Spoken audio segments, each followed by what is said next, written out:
아멘. 자리에 앉으시겠습니다.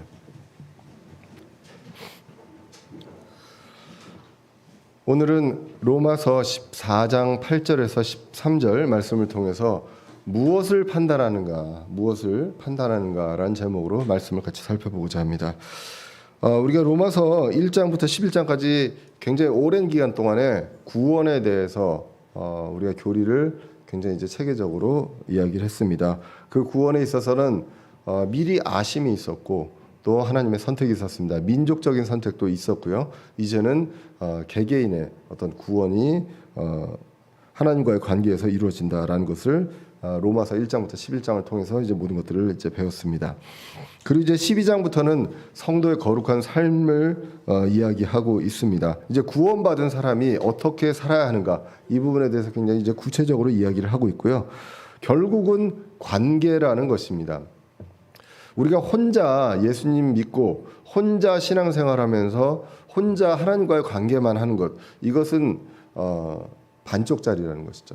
그래서 결국은 같이 지체와 함께 그리고 사람들과 함께 이 세상에서 해야 되는데 그런 거에 있어서 가장 중요한 것이 사람과의 관계입니다. 그래서 이 관계에 대해서 얘기하고 있는데 먼저 하나님과의 관계가 정립되는 것이 가장 중요하죠. 그래서 우리가 합당한 섬김을 받을 만한 희생물을 우리가 드려지는 그것에 대해서 이야기를 하고 있었습니다. 몸과 생각을 이제 하나님께서 받으실 만한 희생물로 드려야 된다라고 이야기했고 그 다음에 이제 사람에 대한 내용들을 이야기를 했습니다. 자, 그래서 우리는 구원받은 사람들은 그리스도 안으로 침례받은 자다라고 로마서 6장에서 이야기했고 우리는 다 그리스도의 몸이요 각각이 지체다라고 성경이 이야기를 하고 있습니다. 그렇기 때문에 우리는 몸으로서 그 몸에 해야 되는 일이 있기 때문에 그리스도의 일을 해야 한다. 이것이 이제 주를 위하여 하게 됩니다. 모든 것이 사람과의 관계에 있어서도 이 사람과 내가 그냥 잘 지내서 내가 행복하기 위해서 하는 것이 아니라 주를 위해서 그리스도의 일을 하기 위해서 하는 것이다. 이 초점을 우리가 볼 필요가 있습니다. 그래서 가능한 모든 사람들과 화평하게 지내라고 이야기를 하고 있고요. 그리고 사람들의 필요를 파악하고 그 필요를 우리가 줘야 된다라는 내용들을 이야기를 하고 있습니다. 그 필요가 줘야 되고 내가 받을 만한 그 마땅히 받을 만한 자들에게 줘야 되는 그 대상 중에 우리가 빼놓을 수 없는 것이 13장에 보면 국가 권력자가 있었습니다. 그래서 치리자에 대해서 복종하고 국가의 그 가장 큰 통수권자뿐만 아니라 우리 조직과 그 어떤 내가 속한 그런 단체에서도 반드시 리더가 있고 이렇게 했을 때 마땅히 받아야 될 것을 우리가 주어야 한다라는 내용이 이제 13장에 나오는 것을 보게 됩니다. 그래서 그것은 그 사람들을 위한 것이 아니라 그리스도의 일을 하기 위함입니다. 그래서 13장에서 이야기하는 것은 우리가 그리스도로 옷 입으라. 근데 그리스도의 옷이 무엇이냐면 빛의 갑옷이었습니다. 갑옷은 전쟁을 하기 위한 그런 옷이죠. 그래서 그리스도로 옷 입는다는 것은 빛의 갑옷을 입는 것이고 그 일에 맞는 옷은 결국은 전투복을 입는 것이죠. 그래서 이 세상에서 영적 전쟁을 하고 그리고 한 사람이라도 더 구원에 이를 수 있도록 우리가 복음을 전하는 그것이 이제 그리스도의 일을 하는 것입니다. 자, 그래서 때가 가까이 왔기 때문에 이 본분에 충실해라라는 내용이 나왔었습니다. 그리고 이제 14장에서는 교회 내에서 또 세상에서 신자를 대하는 우리 그 지체들을 대하는 우리 마음입니다. 그래서 서로 간에 다름이 존재할 수 있다는 것, 생각도 다를 수 있고요. 그리고 사람의 어떤 가치관이나 어떤 자신의 어떤 신념이 다를 수 있습니다. 잘못된 것도 있지만 다름도 있습니다. 그래서 그 다름에 대해서 인정하고 인내심을 가질 필요가 있다는 것입니다. 그래서 지난주에 봤던 그 14장 초반부에서 보면 지체들은 다 주님께서 세우신 종입니다. 그렇기 때문에 우리가 그 사람들을 판단하지 말라라고 이야기를 하고 있습니다. 특별히 교회 내에서 약한 자가 있습니다. 믿음이 약한 자가 있습니다. 로마서 14장 1절에 보시면 믿음이 약한 자를 너희가 받아들이되 의심에 찬 논쟁을 하지 말라라고 이야기하고 있습니다. 지난주에도 말씀드렸지만 누가 믿음이 약한 자냐라는 것이죠. 내가 성경 지식이 있다고 믿음이 많다고 믿음이 강한 자냐 그러한 것이냐, 그리고 내가 오랜 기간 동안 신앙생활을 했다고 믿음이 강한 자냐? 그렇지 않다는 것입니다. 그래서 이 부분에 있어서 사람들이 모두 다 내가 믿음이 강한 자인가 나를 먼저 돌아볼 필요가 있고요. 그리고 믿음이 약한 자에 대해서 나에게도 그런 다른 종류의 약함이 있다는 것을 알 필요가 있습니다. 그래서 그런 것들에 대해서 사람을 판단하는 일 이러한 것들은 하지 말고 우리는 받아들여야 한다라는 것이죠. 그 두 가지를 다 주님은 하셨습니다. 우리를 받아주셨고 그리고 앞으로 심판할 것입니다. 근데 우리는 하는 일은 받아들이는 것이 우리가 할 일이라는 것이죠. 주님께서 받아주셨기 때문에 그 부분에 대해서 이야기합니다. 우리는 그리스도의 몸이라고 이야기를 합니다. 저와 여러분들이 그리스도의 몸을 구성하고 있는 지체입니다. 멤버거든요. 고린도전서 12장 27절을 보시면 우리가 그리스도의 몸이고 개별적으로는 지체다라고 이야기를 하고 있습니다. 그런데 그 지체 중에 약한 지체가 있다는 것이죠.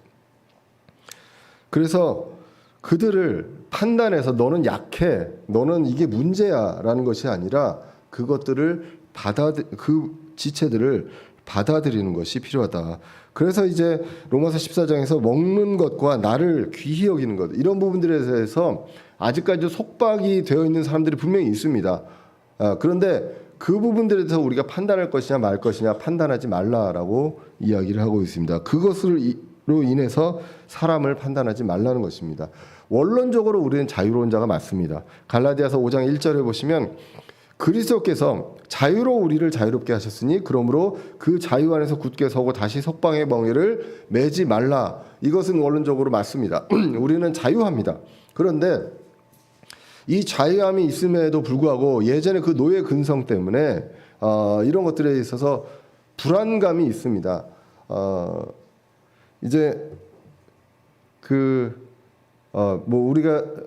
제가 이제 그 주중에도 사람들을 이렇게 만나 보면 그 무신론자들이 굉장히 많이 있거든요. 근데 이제 무신론자들 중에서도 뭐 제가 이번 주에 이제 학생하고도 이제 상담을 했는데 그 학생의 부모님이 뭐 너는 저기 물과 가까이 하지 말라라고 했다고 그러더라고요. 근데 자기가 제 과가 이제 해양과거든요. 그래서 진로에 대해서 선택을 하는데 진로 상담을 이번 주에 굉장히 이제 많이 했습니다. 그런데 그래서 자기는 물과 관계되지 않은 쪽으로 진로를 선택하려고 한다고 이제 그러더라고요. 그래서 굉장히 그런 두려움이 많구나. 그래서 제가 이제 그 친구한테도 이제 그렇게 이야기했습니다. 나는 이제 그 믿는 분이 있기 때문에 그래서 그런 두려움은 없다. 근데 믿지 않는다고 하는 사람들, 무신론자라고 하는 사람들도 결국은 뭘 믿고 있더라. 왜냐하면 뭔가가 징크스가 다 있거든요. 운동선수들도 보면 반드시 승리를 위해서 하는 뭔가가 자기만의 행동이 있습니다. 그러니까 이런 것들은 믿는데 두려워서 믿는 거죠. 그런데 우리는 이런 거에 있어서 자유롭게 됐습니다. 그런 거에 대한 두려움이 하나도 없는 존재가 되었다는 것이죠. 그것도 은혜로 그렇게 되었습니다. 우리가 뭘 잘해가지고 열심히 노력해서가 아니라 그렇게 된 존재입니다. 그런데 우리가 그전에 무신론자로 살아왔을 때, 불신자로 살아왔을 때 수많은 것들이 나를 위협하고 나를 두렵게 하는 그런 존재였던 거예요. 그러니까 음식도 그렇고 날도 그렇고 분명히 그런 사람들이 있다는 것입니다. 이 외에도 다른 여러 가지 이슈들로 그런 거에 두려워하고 요거는 하면 안 되는데 라는 생각들을 하는 사람들이 분명히 있다는 것이죠. 그런데 그 사람들을 우리가 어떻게 할 것인가? 판단할 것이냐 아니면 받아줄 것이냐라는 것이죠. 우리는 받아줘야 한다는 것입니다. 그리고 인내로 그 사람들을 이제 격려하고 그리고 세워주는 일을 하는 것이 이제 우리가 성도들로 지체로서 지체를 세워주는 일을 하게 됩니다. 저도 사실 늘 이야기하지만 혈액형이 이제 A형인데 AA형이라고 믿고 있거든요. 그리고 다른 사람들은 이제 트리플 A라고도 합니다. A가 3개라고. 왜냐하면 뒤끝이 있어가지고 뭐라고 얘기하면 그 부분에 대해서 기억을 많이 하고 있습니다. 이제 그렇게 하는데 사람들에게 있어서 조금이라도 이제 그런 부분들이 있어서 어떤 판단을 내리고 하는 이야기들, 소위 말하는 지적질이라고 하는 것들을 하면 기분 좋은 사람은 없습니다. 근데 건강한 사람이면 그 지적이 하나님이 이 사람을 통해서 나한테 얘기해 주시는구나. 그렇게 받아들이는 게 가장 건강한 사람이죠. 이론적으로는 다 아시잖아요. 근데 실제로 그게 잘 안 되지 않습니까? 예, 그런 것들이 다 보면 우리가 모두 다 과연 강한 사람이 누가 있느냐라는 것을 이제 알 수가 있습니다. 그래서 그런 것들을 상처를 많이 받습니다. 그런데 우리에게 그럴 권한이 있느냐? 그렇지 않다고 성경은 얘기합니다. 다 받아주고 세워주고 힘써서 그런 것들을 하라고 이야기를 하고 있습니다. 사람에 대한 판단은 내 몫이 아닙니다. 그리고 우리가 해야 되는 건 주의 일을 같이 하는 것이 우리의 몫이지 사람에 대한 판단은 우리가 하는 것이 아니라 하나님께서 이제 하시는 것이다라는 것이죠. 그래서 우리가 어떤 것을 해도 자유합니다. 그리고 모든 것을 우리는 주를 위해서 한다라고 우리가 이제 성경을 통해서 이제 봤었습니다. 로마서 14장 8절에 보시면 우리가 살아도 주를 위해 살고 죽어도 주를 위해 사나니 그러면 살든지 죽든지 우리가 주의 것이로다. 이 부분을 우리가 잊지 말아야 한다는 것이죠. 저와 여러분들 구원받은 사람들은 모두가 다 우리의 삶이 우리의 것이 아니라 주님의 것입니다. 그런데 그것을 잊고 살아갑니다. 이건 내가 산 것이 내 삶이고 내가 월급을 받은 것은 내가 열심히 노력을 해서 받은 그 돈이다라는 생각을 하게 된다는 거죠. 근데 성경은 이야기합니다. 우리의 삶은 주님의 것이고요. 우리에게 주신 것도 주님께서 주신 것이다. 사람을 통해서. 그것을 우리는 잊어서는 안 됩니다.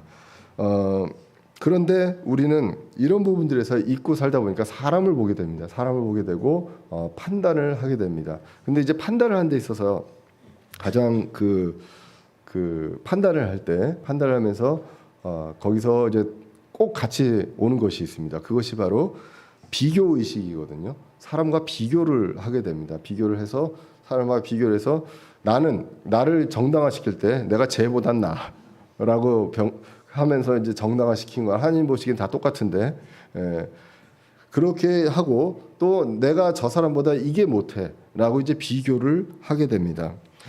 그 우리나라의 그 행복 지수가 이제 발표가 되는데요. OECD라고 이제 그 세계 경제 개발 협력 기구가 있죠. 소위 말하면 그래도 좀 그 전 세계 그 나라 중에 좀 약간 좀 목소리 힘들어가는 나라들이다라고 보시면 됩니다. 그래서 38개 정도 나라가 있는데요. 38개가 있는데 거기에 행복 지수를 발표했는데 우리나라가 몇 등인지 아세요? 우리나라가 36입니다. 그래서 꼴찌에서 세 번째. 그래도 뒤에 밑에 둘은 더 있더라고요. 그런데 이 얘기를 제가 학생들한테도 많이 하거든요. 많이 비교를 하니까. 왜냐하면 학생들은 대학이 전부잖아요. 그래서 내가 이 대학을 가고 싶었는데 이제 못 가고 이제 그렇게 되기 때문에 그거에 대해서 이제 패배 의식도 갖고 이제 그렇게 하는데 그러면 이 38개국 중에 우리나라가 뭐가 다를까요? 대부분 보면 우리나라랑 그 인구라든가 경제 규모가 비슷한 나라도 있고 적은 나라도 있습니다. 그리고 굉장히 큰 강대국도 있고 그런데 유독 우리나라만 이래요. 근데 이제 그게 독특한 게 해외 사람들을 이렇게 만나보면 그 우리나라가 차이가 있는 게 경쟁이 아주 과열되어 있습니다. 그래서 경쟁을 해서 제가 이겨야 돼요. 그냥 같이 이렇게 잘 사는 것이 아니라 쟤는 이제 완전히 망해야 되고 나는 거기서 이제 완전히 이겨야 되고 밟아서 일어나야 되고 이런 것들이 이제 강하다는 거죠. 그러면 그거는 결국 이제 비교로 가게 됩니다. 근데 이제 불신자들도 책에 보면 그런 얘기가 나와요. 행복의 최대적이 뭐냐라고 하면 비교 의식이라고 합니다. 그래서 비교를 남하고 하는 비교 이거는 건강하지 못한 비교라는 것이죠.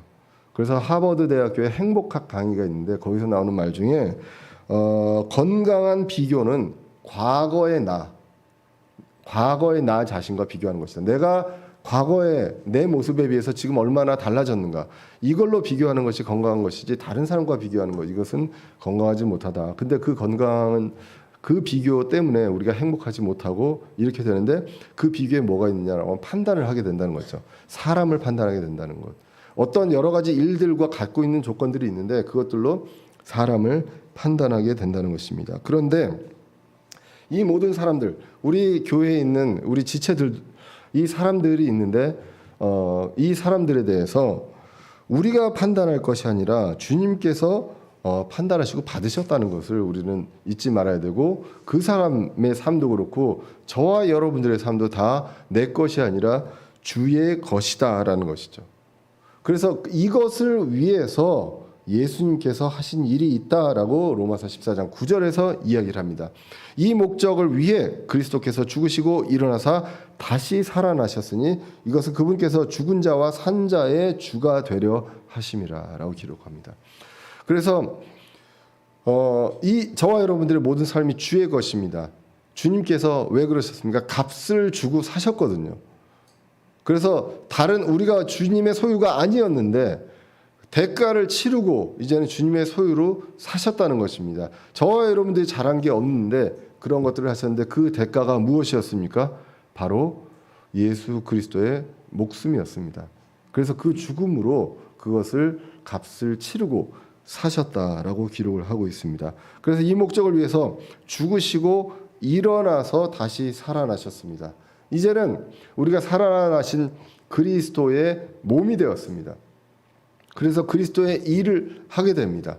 그래서 우리가 그리스도 안에 있고 또 우리 안에 그리스도가 있다라고 이야기할 수 있는 그런 상황을 위해서 예수님께서 이 모든 것들을 하셨다라고 기록합니다. 얼마나 귀한 말씀인지 모르겠습니다. 이것을 저와 여러분들이 어떤 공로도 있지 않았는데 이러한 것들을 하셨다라는 것이죠. 그래서 성격의 됨됨이, 인격과 인품으로 보면 정말 어느 누구도 지금 이 자리에 서 있는 사람 중에 구원받을 자격이 있느냐, 그런 사람은 아무도 없다는 것이죠. 네, 그런데 그렇게 했기 때문에 하나님 보시기에 거기서 거기다, 도토리 키재기다라는 것을 남을 판단하기 전에 그것을 우리는 생각을 할 필요가 있습니다. 그래서 지체에 대한 판단, 이것은 우리의 업무가 아닙니다. 지체에 대해서 우리의 업무가 있다면 그들을 받아주고 세워주는 역할을 하는 거예요. 에디파이하는, 그것이 바로 우리가 해야 할 일입니다. 오직 주님만이 사람을 판단하시고 심판하신다라는 것을 우리가 잊지 말아야 하겠습니다. 그래서 이 목적을 위해서 예수 그리스도가 죽으시고 다시 살아나시고 이렇게 했는데, 그래서 우리뿐만 아니라 모든 지체들을 주님께서 받아주셨는데 왜 판단하느냐라고 로마서 14장 10절에서 이야기를 하고 있습니다. 그런데 내가 어찌하여 내 형제를 판단하느냐, 어찌하여 내 형제를 무시하느냐, 우리가 다 그리스도의 심판석 앞에 서리라라고 기록을 하고 있습니다. 판단을 받는 것은, 사람들에 대한 판단을 받는 것은, 판단을 하시는 것은 그리스도가 하신 것이고, 그건 어디서 하느냐? 그리스도의 심판석에서 한다는 것입니다. 그 전에 이 세상에서 저와 여러분들이 판단을 할 권한이 없다는 것이죠. 지체들에 대해서. 왜 교회를 10년이나 됐는데 당신은 이렇게까지 잘하지 않았느냐, 이런 부분들에 대해서 우리가 판단할 문제가 아니다라는 것을 우리는 분명히 알아야 됩니다. 왜냐하면 그조차도 하나님께서 받으셨다라고 기록을 하고 있습니다. 그래서 저와 여러분들 모두 부족한 자, 믿음이 약한 자, 그리고 믿음이 강한 자 모두 다 어디에 가냐 하면 그리스도의 심판석 앞에 가게 됩니다. 그리스도의 심판석 앞에 어떻게 갑니까? 나중에 뭐 다른 성경에서도 이야기하겠지만 우리가 이제 예수님 오실 때 공중으로 올라가게 됩니다. 그래서 공중에서 그리스도를 만나게 됩니다. 그때 그리스도의 심판석이 있습니다. 그렇기 때문에 이 그리스도의 심판석은 누구만 가느냐? 구원받은 지체들만 간다는 것이죠. 그래서 오늘 여기에서 우리가 다라고 이야기하죠. 여기서 우리는 사도 바울과 지금 거기서 로마에 있는 교회들 아닙니까? 그래서 이 구원받은 사람들은 모두가 다 그리스도의 심판석으로 간다는 것입니다. 그래서 신자가 가는 곳이 그리스도의 심판석이고, 거기서 그러면 판단을 받고, 저와 여러분들이 판단을 받고 거기서 심판을 하는데 무슨 심판을 받느냐? 바로 보상의 심판을 받습니다. 고린도후서 5장 10절입니다. 우리가 반드시 다 그리스도의 심판석 앞에 나타나니 이로써 각 사람이 좋은 것이든 나쁜 것이든 자기가 행한 것에 따라 자기 몸 안에 이루어진 것들을 받으리라라고 이제 기록하고 있습니다. 그래서 행한 것대로 이제 받게 됩니다. 그러면 행한 것대로 받으면 내가 잘못한 것들을 하면 구원을 이룰 수 있느냐? 그것이 아닙니다. 고린도전서 3장 11절에 보시면 아무도 이 기초 위에 능히 다른 기초를 올 수 없나니 이 기초는 곧 예수 그리스도시라. 예수 그리스도가 기초로 이루어진 교회가 있습니다. 그 사람들이 있는데 12절 13절을 보시면 그런데 만일 어떤 사람이 이 기초 위에 금이나 은이나 보석이나 나무나 건초나 짚을 세우면 각 사람의 일이 드러나리라. 그 날이 그것을 밝히 드러내리니 이는 그것이 불에 의해 드러나고 그 불이 각 사람의 일에 어떤 종류인지 그것을 시험할 것이기 때문이라 라고 기록합니다. 이것이 어디에서 일어나냐? 그리스도의 심판석에서 이 일이 일어난다라는 것이죠. 그래서 내가 한 일이 금, 은일 수 있습니다. 그리고 내가 한 일이 나무나 건초나 짚일 수 있습니다. 그때 이제 불에 의해서 드러나게 됩니다. 그래서 14절, 15절에 보시면 어떤 사람이 그 기초 위에 세운 일이 남아있으면, 불로 태우고 나서 남아있으면 그는 보상을 받습니다. 그런데 어떤 사람이 일이 불타면 그는 보상의 손실을 당하리라. 그러나 자신은 구원을 받되 불에 의해 받는 것 같이 받으리라. 구원은 받습니다.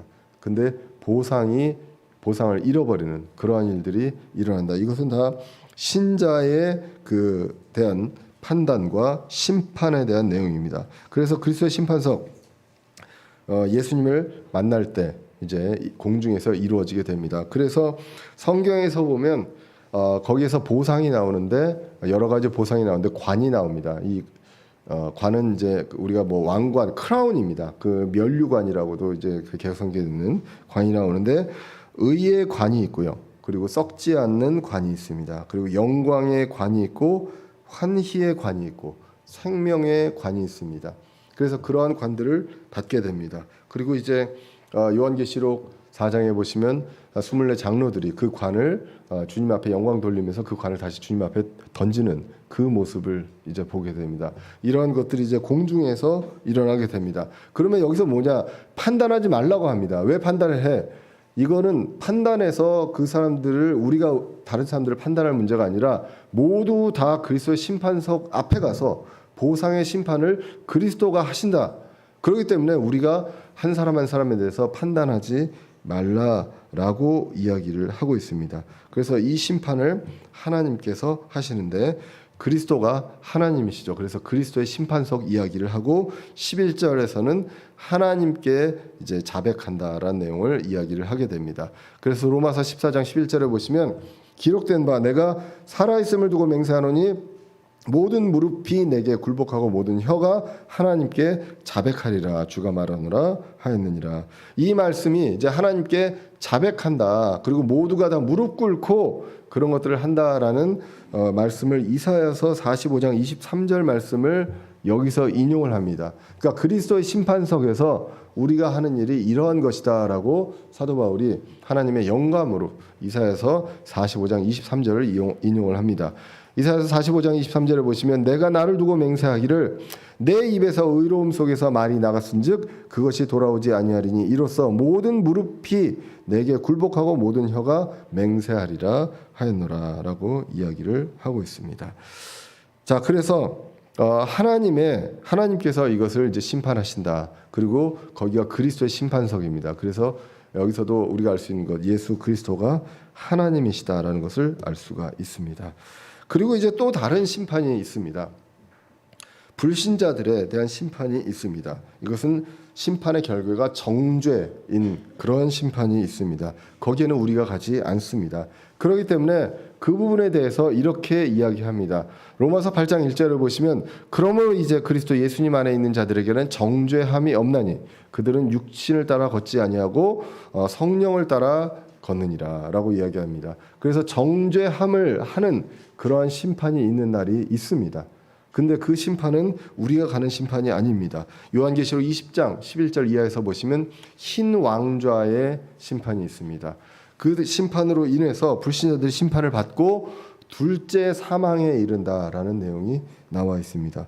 그래서 이거는 구원을 받았느냐 안 받았느냐 이거로 갈려지는 문제입니다. 지금 이전에 로마서 14장에 나온 그리스도의 심판석은 저와 여러분들 모두 구원받은 사람들이 가는 그리스도의 심판석이라면 흰 왕좌 심판은 구원을 받았냐 안 받았냐를 가지고 이제 가는 그러한 심판석입니다. 그래서 요한복음 5장 24절에 보시면 진실로 진실로 내가 너희에게 이르노니 내 말을 듣고 또 나 보내신 분을 믿는 자는 영존하는 생명이 이미 있고 또 정죄에 이르지 아니하나니 사망에서 생명으로 옮겨졌느니라라고 기록합니다. 우리는 이러한 정죄가 있는 그러한 심판에 가지 않습니다. 그래서 하나님의 심판, 저지먼트라고 합니다. 여기에는 보상도 있고 심판도 있습니다. 그런데 그 심판을 하는 시기가 다르고 장소가 다르다는 것을 우리는 분명하게 이제 성경을 통해서 알 수가 있습니다. 그래서 불신자들에게는 심판을 하고요, 그리고 정죄를 하게 됩니다. 에스겔서 7장 3절에 보시면 이제 그 끝이 내게 이르렀나니 이스라엘 민족들한테 얘기합니다. 내가 내 분노를 보내어 내 위에 임하게 하고 내 길들에 따라 너를 심판하며 내 모든 가증한 일을 내게 보응하리라. 이런 가증한 것들을 보응하는 그러한 심판이 있다라고 성경이 이야기를 하고 있습니다. 그래서 하나님께서 저지한다고 할 때는 성경에서 심판이라고 이제 번역을 했고요. 사람이 저지한다고, 영어로 저지한다고 하는 것은 판단으로 했습니다. 왜냐하면 사람에게는 심판을 할 자격이 없습니다. 판단을 하고 거기에 대한 보응을 내릴 자격이 없거든요. 하나님께서는 판단하시고 그것에 대해서 보상을 하든 간에 아니면 정죄 또는 그것에 대해서 죄에 대한 어떤 그 보응을 하는 그러한 것들에 대해서 권한이 있기 때문에 그것에 대해서 하나님은 이제 심판한다라고 이제 번역을 했습니다. 자, 그래서 우리는 심판의 자격이 없다. 그리고 판단의 자격도 없다라는 것입니다. 근데 이 판단을 이제 잘 보실 필요가 있습니다. 우리가 로마서 2장에서도 이제 이 얘기를 했었거든요. 기억은 안 나시죠? 로마서 2장 하도 오래전에 하신 거라 기억은 안 나는데 그때도 이제 심판과 판단에 대해서 이야기를 한 적이 있었습니다. 여기서 판단하지 말라고도 하고 성경 어디서는 판단하라라고도 합니다. 그럼 어디서 판단하라고 하고 어디서 판단하지 말라고 하느냐? 성경에서 사람을 대상으로 할 때 그 사람을 판단하지 말라고 합니다. 근데 그 일에 대해서 어떤 행위나 어떤 일, 그런 사건 이런 것에 대해서는 판단을 할 필요가 있습니다. 그래서 그런 부분들이 이제 나눠지는데요. 여기서도 대상이 사람임을 우리가 기억을 할 수가 있습니다. 지체들에 대해서 그 대상을 그 사람이 하는 행동을 위해서 우리가 어떻게 하냐면 그 사람을 판단하거든요. 너는 이런 것들을 보니까 너는 그런 사람이야. 당신은 그런 사람이야. 너는 원래 그런 사람이야. 이건 원래가 들어가면 더 심해집니다. 예. 정말로 하지 말아야 될 것. 예. 그러면 나는 원래 그런 사람인가? 그 일에 대한 것들에 대해서는 우리가 옳고 그름에 대해서 나 자신을 판단할 수 있습니다. 근데 사람에 대한 판단이 이제 그렇다는 것이죠.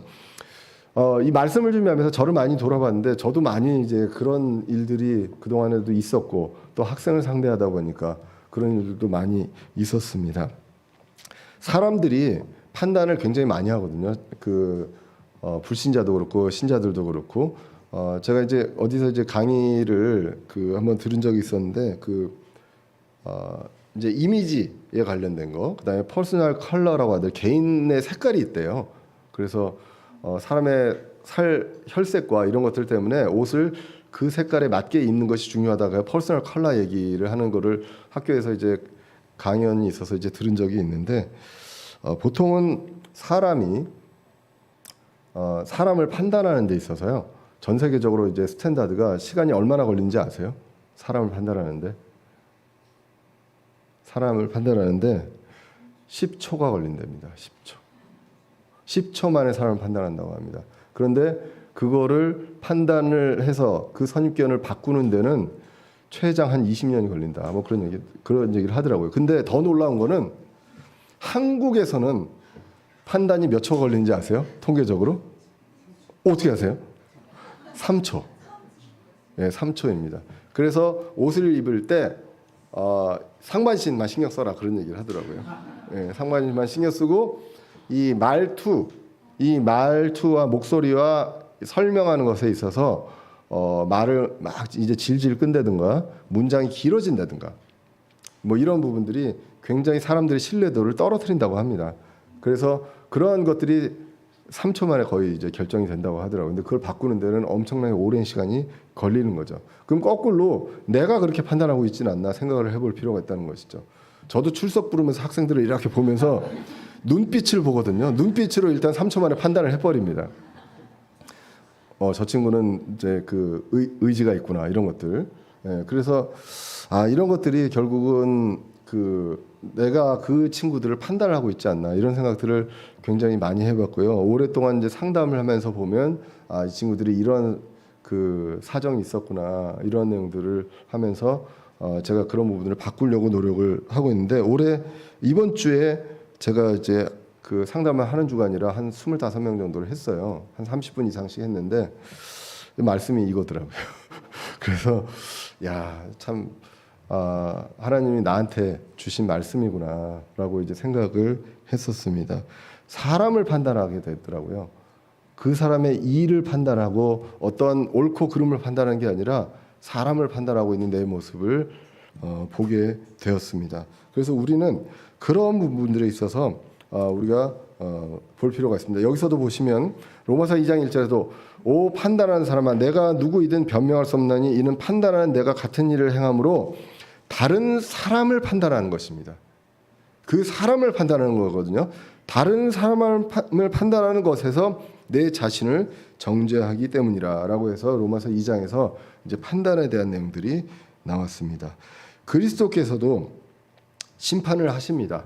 판단을 하시는데 사람의 일을 보고 판단하시고 그리고 그리스도께서는 나를 판단하십니다. 저와 여러분들을 판단하십니다. 고린도전서 4장 3절 4절입니다. 그러므로 내가 너희에게 판단을 받거나 사람의 판단으로 판단을 받는 것이 내게는 매우 작은 일이니라. 신경 안 쓴다는 얘기죠. 참으로 나는 내 자신을 판단하지 아니하노니 나는 판단받을 아무것도 스스로 알지 못하노라. 그러나 이로써 내가 의롭게 되지는 아니하였나니 오직 나를 판단하시는 분은 누구십니까? 주십니다.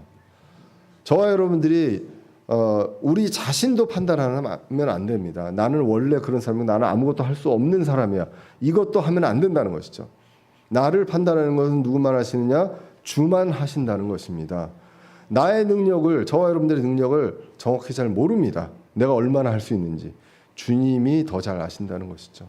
그렇기 때문에 주님께서 저와 여러분들을 종으로 쓰신다고 하셨습니다. 그래서 나는 이거는 못해라는 것이 아니라 그 일이 주어졌을 때 주님이 믿고 주님이 그것을 나보다 더 많이 알고 그런 것들을 맡기셨다면 그것을 믿음으로 하시면 된다는 것입니다. 나에 대한 판단 이것도 하면 안 되는 것이다 라고 성경이 이야기를 하고 있습니다. 하나님의 신자를 그리스도의 심판석에서 우리의 일을 보고 우리를 판단하십니다. 그리고 보상의 심판을 하십니다. 그러면 우리가 보상을 받기 위해서 뭘 해야 됩니까? 우리는 회개 보고를 해야 합니다. 로마서 14장 12절입니다. 그러므로 이와 같이 우리 각 사람이 자신에 관하여 하나님께 회개 보고하리라 라고 기록합니다. 우리가 했던 모든 것들에서 회개 보고를 하게 됩니다. 저는 제일 어려운 게 회계 세무입니다. 그 매년 하는 그 연말정산도 어찌나 그렇게 어려운지 그다음에 이제 좀 있으면 종합소득세 나오는데 종합소득세 신고가 정말 어렵더라고요. 예. 그리고 아무리 해도 다 똑같은 것 같아요. 무슨 얘기를 해도 못 알아듣겠고. 근데 하여튼 회계 보고를 하니까 이 회계에 대한 것도 좀 알아야 되는지 모르겠습니다. 어떻게 정산을 해서 보고를 해야 하는지 회계 보고가 필요합니다. 우리는 그것을 다 주님 앞에 그리스도의 심판석에 가서 이제 하게 됩니다. 그런데 이 회계 보고를 누구한테 하느냐? 심판하시는 분 앞에 가서 하게 됩니다. 베드로전서 4장 4절에서 5절입니다. 이 점에서 그들이 너희가 자기들과 함께 다름질하여 그와 같은 극한 방탕에 이르지 아니함을 이상히 여기며 너희를 비방하나. 여기서 이제 그들은 세상 사람들입니다. 우리가 베드로 전서를 읽었을 때 이제 그 사람들이 왜 신자들은 그냥 많은 사람들처럼 그렇게 안 가냐는 거죠. 방탕할 수도 있고 육체의 길을 따라서 갈 수도 있는데 그렇게 가지 않는다고 비방을 합니다. 그런데 그들은 산자들과 죽은 자들을 심판할 준비가 되신 분께 회개 보고를 한다는 것입니다. 우리만 회개 보고하는 것이 아니라 그들도 회개 보고를 합니다. 우리는 산자들입니다. 그리고 그들은 죽은 자들입니다. 모두 다 심판할 준비가 완벽하게 되어 있는 주님 앞에 가서 이제 회개 보고를 하게 됩니다. 우리가 회개 보고를 할 때 어떻습니까? 우리가 그냥 풀과 건초와 이런 것만 갖고 가면 어떨지. 우리가 아무것도 잘한 것이 없는데 구원을 해주셨는데 자녀 삼아 주셨는데 갖고 간 거라고는 그래도 수십 년간 살아가지고 갖고 간 거는 나무로 닦았는데 불 앞에 갔을 때 이걸 넣을까 말까. 예, 이렇게 되는 그런 일이 없어야 되지 않겠느냐라는 것이죠. 산 자들은 그리스도의 심판석에서, 죽은 자들은 흰 왕좌 심판에서 회개 보고를 하게 됩니다. 우리는 형제를 판단하는 것이 아니라 주님의 일을 하고요, 주의 일을 하고 우리는 내 자신을 회개 보고할 그러한 일들을 생각하면서 이 세상을 이제 보내야 된다는 것입니다. 그래서 주의 일을 하기 위해서 형제와 함께 해야 됩니다. 부족한 사람들과 함께 해야 됩니다. 그리스도의 몸된 지체와 같이 일을 해야 한다는 것이죠. 나 혼자 그냥 하나님과의 관계를 통해서 하는 것이 아니라 지금 이렇게 모아주신 이 지체들, 그리스도의 지체들과 함께 이러한 일들을 해야 한다라고 이야기하고 있습니다. 그래서 우리는 지체들을 판단할 것이 아니라 지체들을 세워주고 같이 일을 해야 한다는 것입니다. 그리고 그 일에 방해가 되는 일을 판단해야 된다는 것이죠. 교리적으로도 판단해야 됩니다. 그렇지만 내가 하는 이러한 것들이 어떤 일인가, 그 일을 판단해야지 사람 자체를 판단하지 말라라고 이야기를 하고 있습니다. 로마서 14장 13절입니다. 그런즉 우리가 다시는 서로를 판단하지 말라는 것입니다. 서로를 판단하지 말고 도리어 이것 즉 아무도 자기 형제의 길에 걸림돌이나 넘어질 기회를 두지 않을 것을 판단할지니라라고 이야기를 하고 있습니다. 우리가 서로를 판단해야, 자체를, 사람들을 판단하는 것이 아니라 내가 하는 일이 사람들에게, 약한 자들에게 걸림돌이 되거나 그리고 넘어질 기회가 되는 그런 실족거리를 주고 있는가, 이것에 대해서 나의 어떤 하는 일들을 판단할 필요가 있다. 그것이 왜 그렇습니까? 나의 성장, 물론 그것도 중요하지만 주님의 일을 같이 하기 위해서 이런 것들이 필요하다라고 이야기를 하고 있습니다. 고린도전서 8장 8절에서 9절입니다. 그러나 음식은 우리를 하나님 앞에서 내세우지 못하나니 우리가 먹어도 더 낫지 아니하고 먹지 않아도 더 못하지 아니하리라. 오직 너희의 이 자유가 약한 자들에게 걸림돌이 되지 않도록 조심하라 라고 분명하게 기록을 하고 있습니다. 이 부분에 대해서 내가 어떤 일을 하는 것에 있어서 확신을 가지고, 믿음의 확신을 갖고 하는 사람들이 있습니다.